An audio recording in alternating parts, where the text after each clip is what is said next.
Hii ni habari za Umoja wa Mataifa kutoka New York City.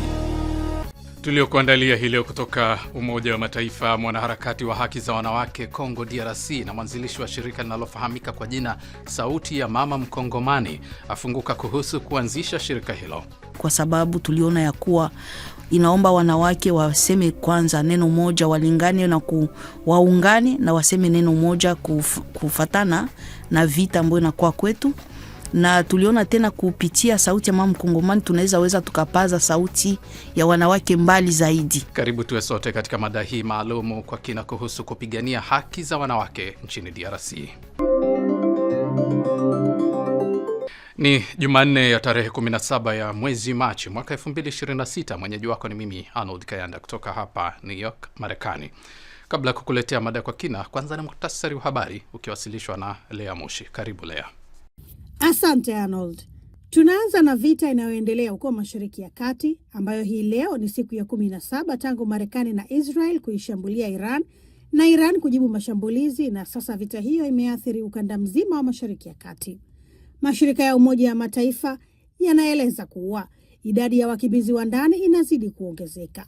Mathalan huko Lebanon, watu 816,000 sawa na 14% ya watu wote wamekimbia makazi yao. Na huko Iran, watu milioni 3.2 wanakadiriwa kukimbilia maeneo ya kaskazini mwa taifa hilo na vijijini wakikimbia machafuko.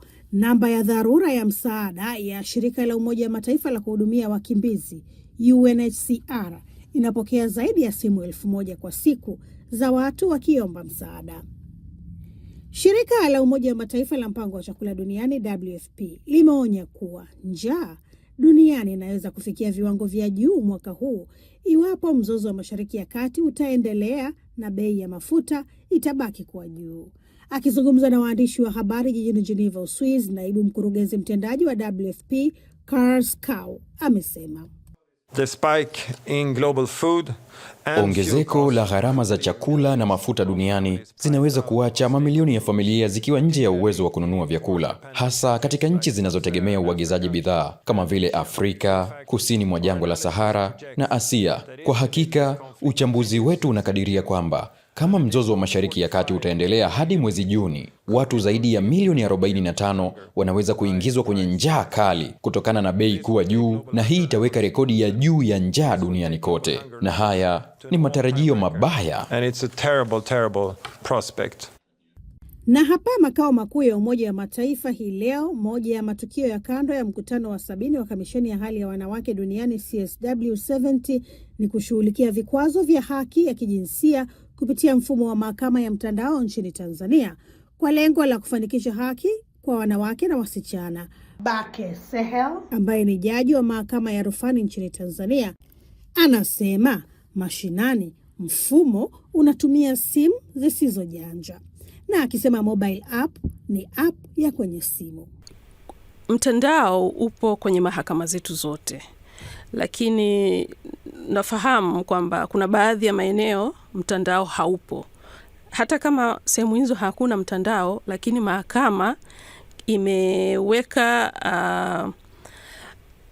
mfumo maalum ambao wenyewe unatumika kwenye mahakama zetu za mwanzo, ambazo ndo zipo karibu kwenye kata zote nchini Tanzania.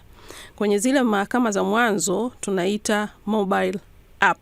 Kwa hiyo kama mtu ana kesi pale, anafika mahakamani, anasaidiwa kuingiziwa yale madai yake kwenye mfumo.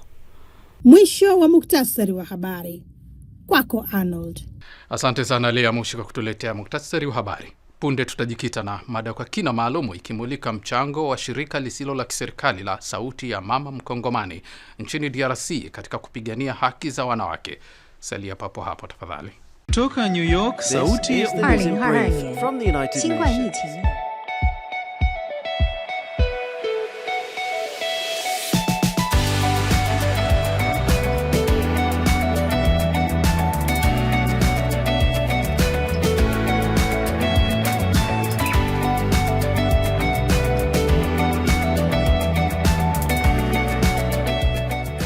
Alors que le réchauffement record met à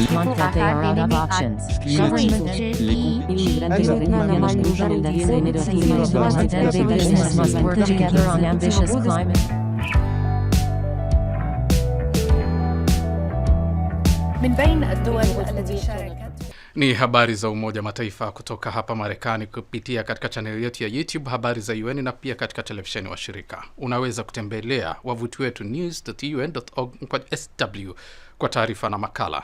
Mimi ni Arnold Kayanda. Tunasonga mbele na sasa ni wasaa wa mada kwa kina.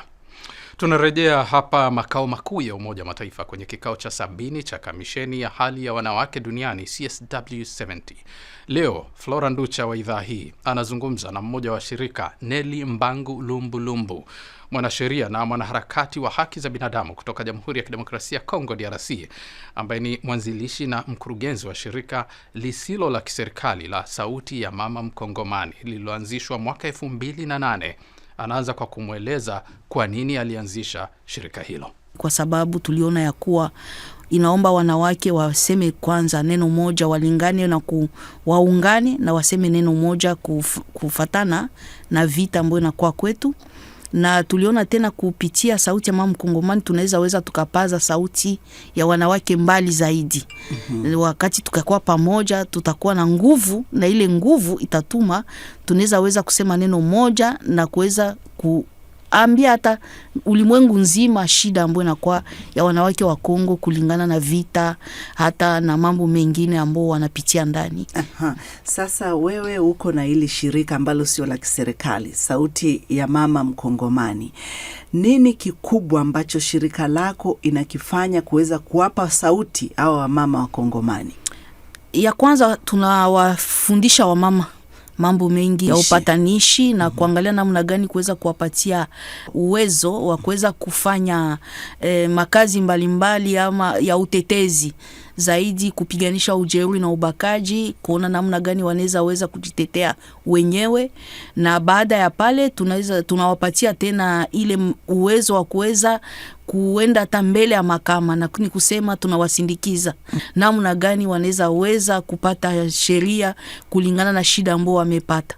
Na Sauti tena ya Mama Mkongomani inakuwa kama vile kikundi ama kinawatia wamama fasi moja juu ya kufanya mambo kama advocacy, kuhamasisha wakuu viongozi, kuona magumu ya wanawake, kubadilisha masheria mbalimbali ambayo inakuwa kama vile inazuia mwanamke ili apate kuendelea mbele. Na ni kazi kabisa kubwa ambayo tunafanya. Tunatumika zaidi sana ndani ya mambo ya amani na utetezi wa haki za binadamu. Na mnashirikiana na watu gani? Ushirika ambao tunakuwa nao kwa leo, tunaungana sana na UN Women ambao imetupatia pesa na inatusindikiza zile kazi mbalimbali ambao tunazifanya. Lakini zaidi pia tunakuwa hata na MONUSCO ambao inakuwa kwetu kwa kuweza kupiganisha zaidi na kutete na kufanya ile ambao wanaita documentation ya kuweka taarifa matukio ya matukio ya vita kwa wamama na watoto. Na ni kazi ambayo tunaifanya tangu miaka mingi sana kulingana na gisi tunaishi.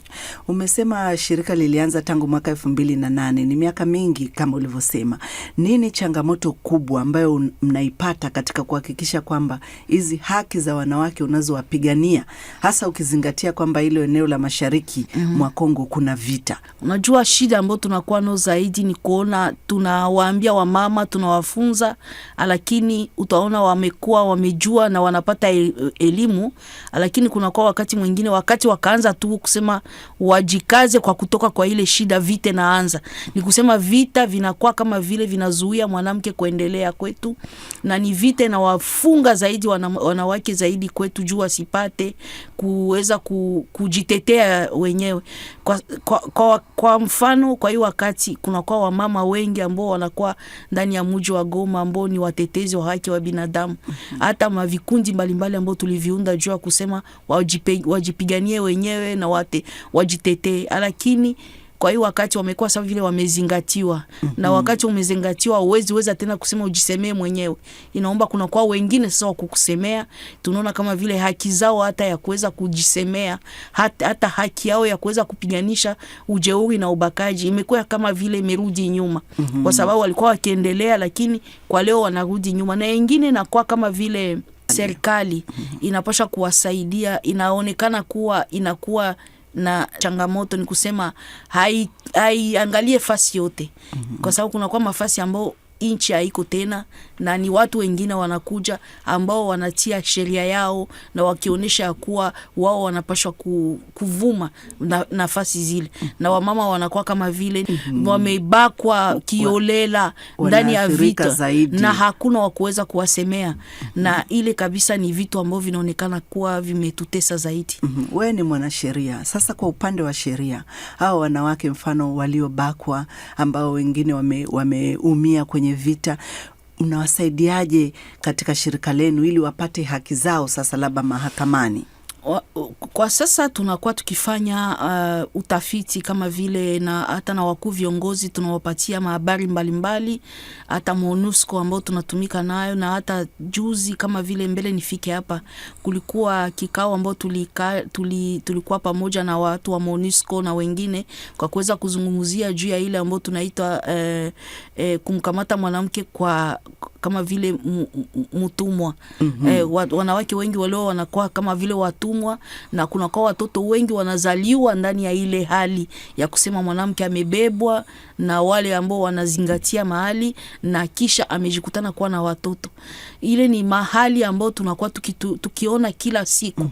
Na kama vile mfanya sheria, mimi najiuliza namna gani tutawasaidia ndani ya ile ambao tunaita mazingira ambao haiyakuwa kabisa tafadhali kwa ajili yao.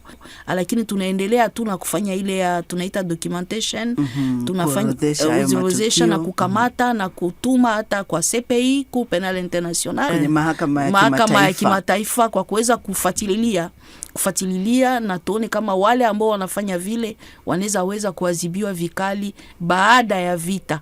Na lakini ya muhimu kwa saa hii ni kusema namna gani tunawasindikiza, namna gani weza kuona hata kama walikuwa wakibakwa wataendelea kuishi namna gani, wakipata matibabu kama vile ya kipsikolojia, na kuona namna gani wanaweza ishi na watoto wao, na hata kama ni watoto ambao walikuja kwa kubakwa, lakini wakati mama anaitika kumzaa mtoto wake, inaomba tu anaendelea na kumpenda na kuishi pamoja naye.